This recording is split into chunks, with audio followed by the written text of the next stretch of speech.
we are going to be setting up a new bioactive enclosure for my Leachianus Gecko Chaos. I would just like to say I am so excited to do this. I've been looking forward to this for so long, and I wasn't able to do it as early as I wanted to because with everything with the pandemic happening, I wasn't able to like buy all the supplies I needed and everything, but finally it is done. So for those of you who don't know, Chaos is my Leachianus Gecko, and I got her back in, I believe, February of 2019, so about a year and a half ago. When I got Chaos, she was a tiny little hatchling, so she was kept in a tiny little enclosure, and as she's grown, she's been upgraded.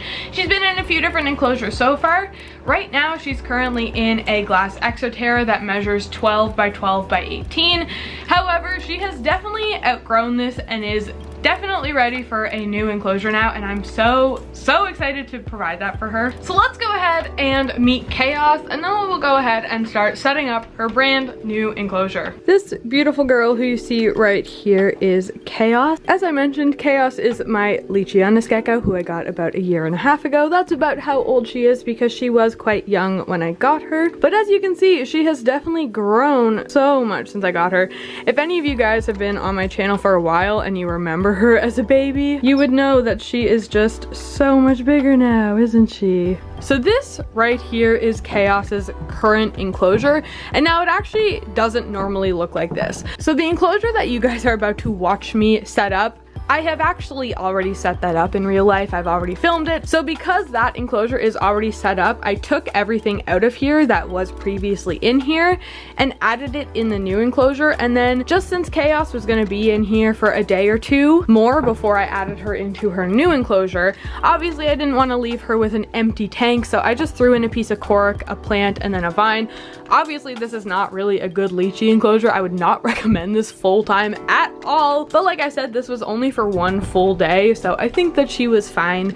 And you can see Chaos right here, she's hanging out on the door. So as I mentioned, this enclosure is going to be bioactive, so this enclosure is going to have live plants in it, it is going to have a cleanup crew in it, and it's basically just going to be like a mini little ecosystem for Chaos to live in. With that said, I do want to say this is not a full tutorial on how to set up a bioactive enclosure by any means. This is just showing you guys what I did. So with that said, let's just go ahead and get right on into the enclosure build. So for this enclosure build, I'm going to be using a 24 by 18 by 24 exoterra. So this enclosure is 2 feet wide, it is 2 feet high, and then 18 inches deep. In my opinion, this is a really good size for a single Leachianus Gecko. I think it'll provide her with a lot of room, and I think she'll be really happy there. For this enclosure, I did make a custom background, and for that I used spray foam, silicone, I used some cork, I used cocoa fiber liner, and some loose cocoa fiber.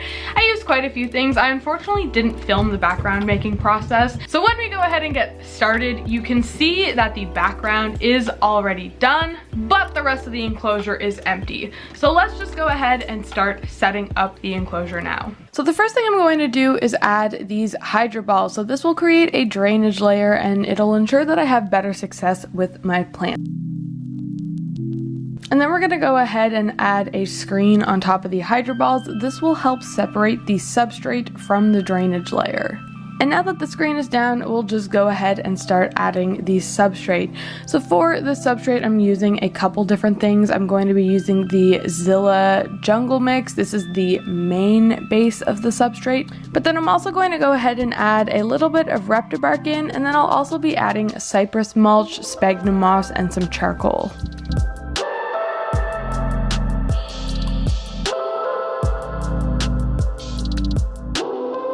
As I'm adding the substrate, I'm making sure to mix it all up to make sure that all of the different things that I'm adding in are getting evenly dispersed to help create a more successful substrate.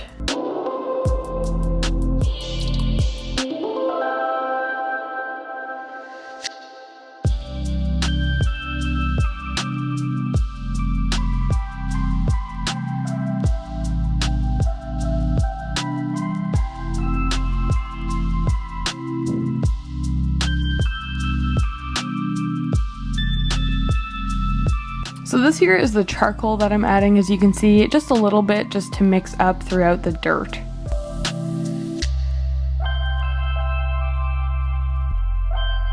And now I'm gonna go ahead and add a little bit of leaf litter, so I'm also going to mix this into the substrate as well.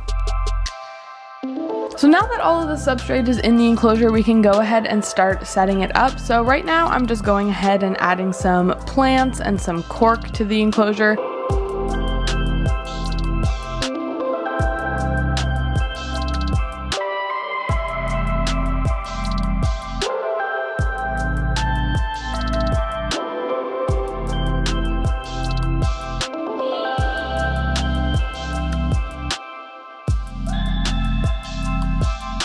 So as you can see, I didn't have much of a plan for this enclosure. I was just kind of playing around with the plants and supplies that I had to see what I could create.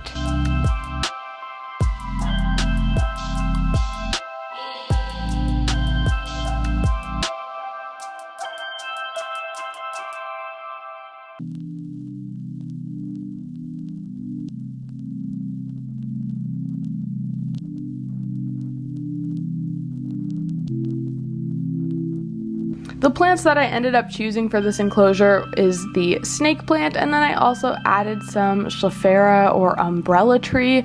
Now these I'm pretty sure my lychee will just end up crushing, but for now they look good, and who knows, maybe they will end up holding up. We'll have to wait to find out.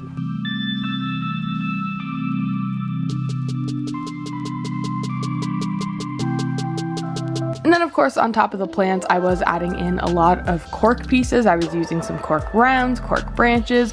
These will all provide my gecko places to climb and hide and explore.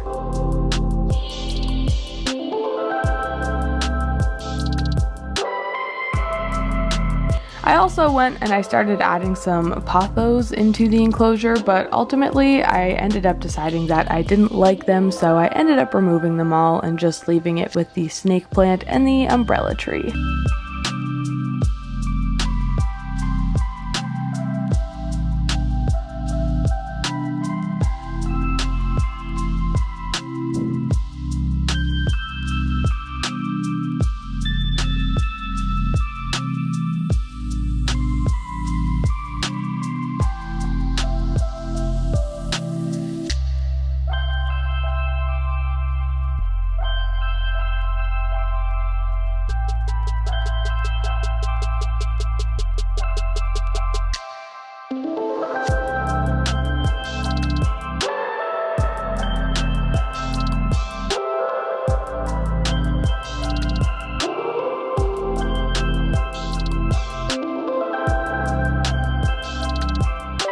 All of the plants and the main pieces of cork were in, I started adding some accenting, so I went back and I added some more leaf litter into the enclosure, and then I also was adding some small like twigs and branches onto the ground just because I think it makes it look a lot more natural.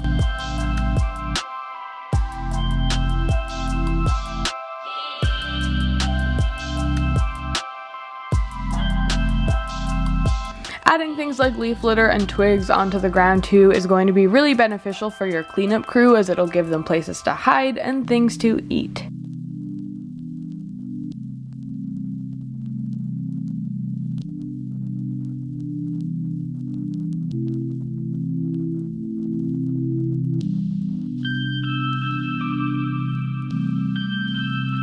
And now that the enclosure is all done and set up, it is time to add our cleanup crew. So for this enclosure, I added dwarf white isopods, I added dwarf purple isopods, and then I added some orange isopods, and I also added one other kind. I can't remember what they were, but they're the ones you're looking at right now. I can't remember the name though. And I also added springtails. So now the enclosure is finally done, and this is what we are left with. I am personally so happy with the way that it turned out. I think that it looks amazing. I think that my gecko will enjoy it. There's so many places for her to explore and to hide and to climb. So I really think that she is going to have a good time in this enclosure, and I can't wait to get her added into it.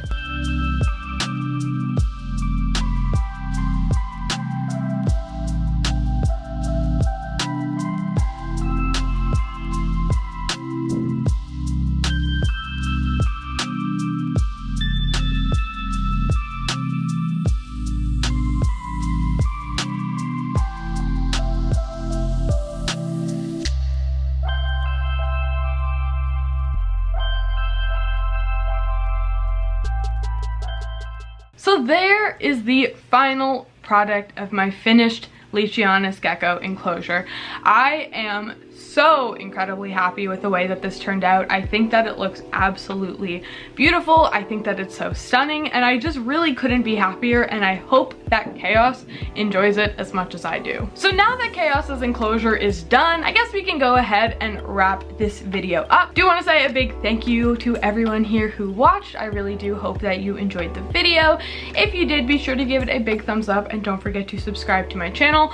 Also be sure to check out all of my social media if you haven't already. I post there way more than I post on YouTube, so I would love to have you guys over there. It will all be in the description down below. With all of that said, thank you guys so much for watching. I really hope you enjoyed the video, and I will see you all next time.